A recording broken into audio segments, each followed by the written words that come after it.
बिस्मिल्लाहिर्रहमानिर्रहीम। अब हम आगे बढ़ते हैं, अगला सवाल देखें। अब लिखा हुआ है right the following percentage into ratio.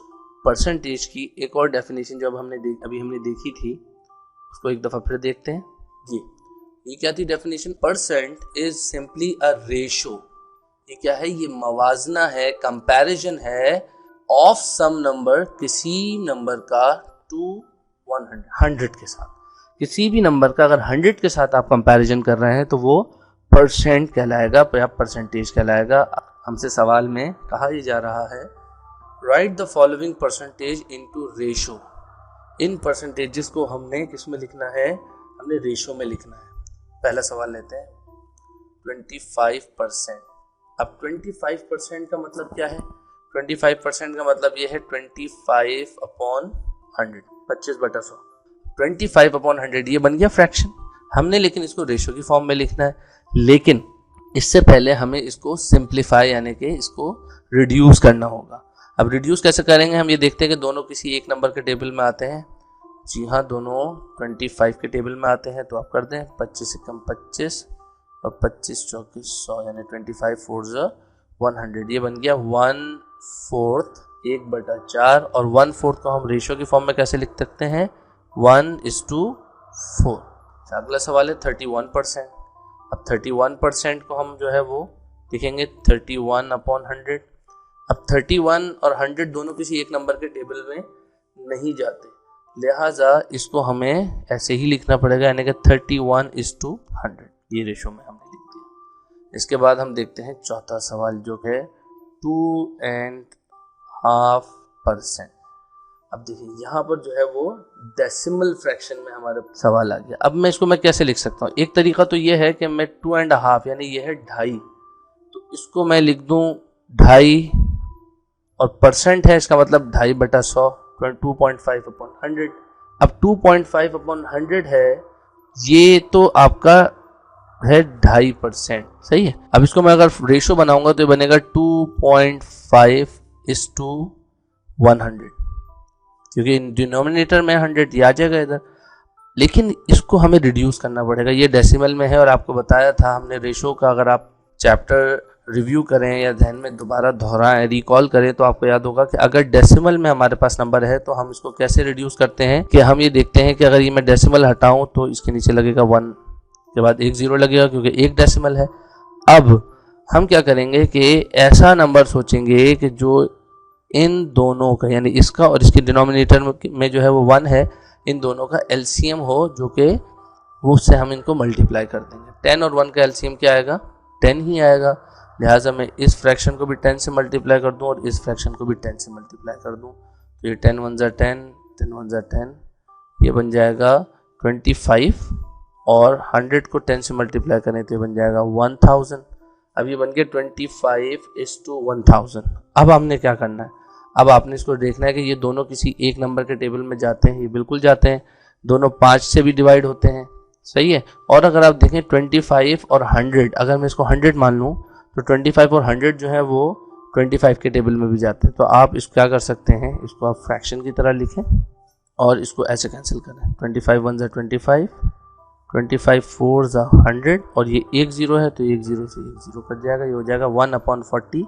और इसको लिखा जा सकता है 1:40 के बाद अगला सवाल है 6.5%। अब ये 6.5 को मैं एक और तरीके से हल करता हूँ। 6.5% हटेगा तो इसका मतलब डिनोमिनेटर में 100 लगेगा। मैं ये पॉइंट हटाएं तो यहाँ पर एक 0 बढ़ेगा, ये बढ़ा दिया। अब यहीं हम इसको रिड्यूस कर देते हैं, इसको हम यहीं रिड्यूस करते हैं, बजाय इसके कि हम इसको यहाँ से रेशो की फॉर्म में लिखें जैसे हमने यहाँ लिखा था, हम नहीं लिखते, हम बल्कि इसको यहीं रिड्यूस कर देते हैं। ये दोनों 5 के टेबल से डिवाइड हो जाएंगे, क्योंकि इसके आखिर में 5 आ रहा है, इसके आखिर में 0 आ रहा है, तो दोनों 5 के टेबल से डिवाइड हो जाएंगे। तो अब मैं इसको 5 से कैंसिल करता हूँ। 5 1 5, 6 में से 5 चला गया तो 1 इधर आ जाएगा, 15, 5 3 15। और अब हमने 1000 को 5 से डिवाइड करना है, तो ये 2 डिजिट कैंसिल होते हैं, 5 2 10, और ये 2 0 हैं तो 2 0 यहाँ लग जाएंगे, ये बन जाएगा 13/200। और इसको आप रेशो की फॉर्म में क्या लिखेंगे? 13:200। अगला सवाल देखते हैं। अगला सवाल है right the following ratios in the form of percentage. अब आपको यहाँ पर रेशियो दिए हुए और आपने इनको परसेंटेज की फॉर्म में लिखना है। यहाँ पर दूसरा सवाल है 19:100। अब इसको आप फ्रैक्शन की फॉर्म में लिखना है 19/100। और अब देखें कि डिनोमिनेटर में अगर 100 है तो आप इसको बहुत आसानी से 100 हटाइए और परसेंटेज का साइन लगा दीजिए, ये कहलाएगा 19%। जब हम 19% को 19/100 लिखते हैं तो 19/100 को 19% लिख सकते हैं। तीसरा सवाल देखते हैं जो कि है 8/10। तब 8/10 जो है, सॉरी ये था 8:10, तो इसको हम लिखेंगे 8/10। अब डिनोमिनेटर 100 नहीं है तो इसको 100 बना दीजिए, इसको मल्टीप्लाई कर दीजिए 10 से। 10 10 100 होता है, न्यूमरेटर को भी 10 से मल्टीप्लाई करना पड़ेगा, ये बन जाएगा 80/100। अब आगे डिनोमिनेटर में 100 तो बहुत आसानी से हम इसको क्या लिख सकते हैं 80%। इसी तरह अब हमारे पास है चौथा सवाल जो कि है 10:500। इसको जो है वो आप फ्रैक्शन की फॉर्म में लिखिए 10/500। अब यहाँ तो 500 है, ये तो बड़ा नंबर आ गया, छोटा नंबर था तो मल्टीप्लाई करते थे। अगर बड़ा नंबर है तो क्या करेंगे, कोशिश करेंगे कि हम इसको डिवाइड कर सकें। अब 500 को मैं किस नंबर से डिवाइड करूं कि 100 आ जाए। यहाँ पर मैं 500 को किस नंबर से डिवाइड कर, तो मैं क्या करता हूँ 500 को 5 से तकसीम कर देता हूँ, डिवाइड कर देता हूँ।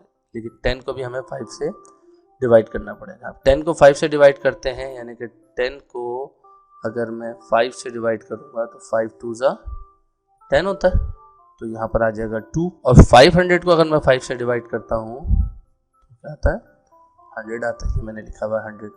इसको आप यूं भी सोच सकते हैं कि 500 जो है वो कौन सा ऐसा नंबर है जिसको 100 से मल्टीप्लाई किया जाए तो 500 आता है, वो है 5। यहाँ 5 से डिवाइड कर दें। अब आपके पास क्या आ गया 2/100। 2/100 को हम क्या लिख सकते हैं 2%। ठीक है जनाब। अगला सवाल में हमसे कह रहे हैं कि Khalid obtain 95 marks out of 100। Khalid ने 95 नंबर लिए 100 में से, तो 95 आउट ऑफ 100 ये एक और तरीका है इसका। 95/100 को हम और भी क्या कहते हैं 95 आउट ऑफ 100, 100 में से 95। आप अपने टेस्ट मार्क्स देखें, जब टीचर आपको मार्क्स देते हैं, नंबर देते हैं, तो देखें जो टोटल मार्क्स होते हैं वो नीचे होते हैं और जितने मार्क्स आपने हासिल किए होते हैं वो ऊपर लिखे हुए होते हैं। तो ये क्या कहलाएगा 95 आउट ऑफ 100, तो वहाँ पर भी ऐसे लिखा हुआ होता है। तो अगर वो उसको आप कहोगे भाई मैंने, फ़र्ज़ करें आपने 23 नंबर हासिल किए 25 में से, तो आप कहेंगे भाई मैंने 25 में से 23 हासिल किए। तो अंग्रेज़ी में इसको कहने का तरीका क्या है 23 आउट ऑफ 25। अगर 100 में से 95 लिए तो हम उसको कहेंगे 95 आउट ऑफ 100।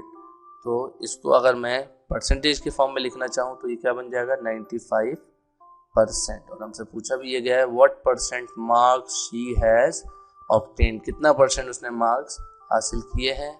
तो खालिदा ने जो है वो 95% मार्क्स हासिल किए हैं। इब्तिदा में मैंने खालिद कह दिया था, ये असल में खालिदा है। अगला सवाल what percent are the following of 1 rupee. यानी कि ये जो नंबर दिया हुआ है ये 1 रुपए का कितना परसेंट है। तो इसका हल बहुत आसान है कि आप क्या करें कि आपको पता है कि 1 रुपए में कितने पैसे होते हैं 100 पैसे होते हैं। तो आप इनको क्या कह सकते हैं, इसको कैसे बताएंगे। अब जैसे ना 50 पैसा, तो 50 पैसे और 100 पैसे यानी 1 रुपया, इनका आप रेशो बना दें। जितना है 1 रुपया से बनाना ना, फॉलोइंग ऑफ 1 रुपी। 1 रुपए में कितने पैसे होते हैं 100 पैसे। और आपने ये पढ़ चुके हैं कि रेशो में यूनिट सेम होना चाहिए। यहाँ मैं सिर्फ 1 नहीं लिख सकता, यहाँ मुझे 100 लिखना पड़ेगा। तो अब इसको आप सिंप्लीफाई करें 50/100। तो 50/100 कितना परसेंट है 50%। चौथा सवाल 125 पैसा। 125 का आप 100 पैसा से रेशो बना दें 125/100। और 125/100 का मतलब क्या है 125/100। अगर 100 है डिनोमिनेटर में तो 100 की जगह आप परसेंटेज का साइन। इसी तरह पांचवा सवाल है 100 पैसा। 100 पैसा का 100 पैसा से आप कंपैरिजन करें तो कितना परसेंट बनेगा। यानी मैं आपसे ये कहूँ कि 1 रुपए में से आपको 1 रुपया ही पूरा का पूरा मिल गया तो कितना परसेंट मिल गया। तो आप कहेंगे भाई मुझे तो 100% जो है ना पैसे मिल गए, यानी जितने थे वही सारे के सारे मुझे मिल गए।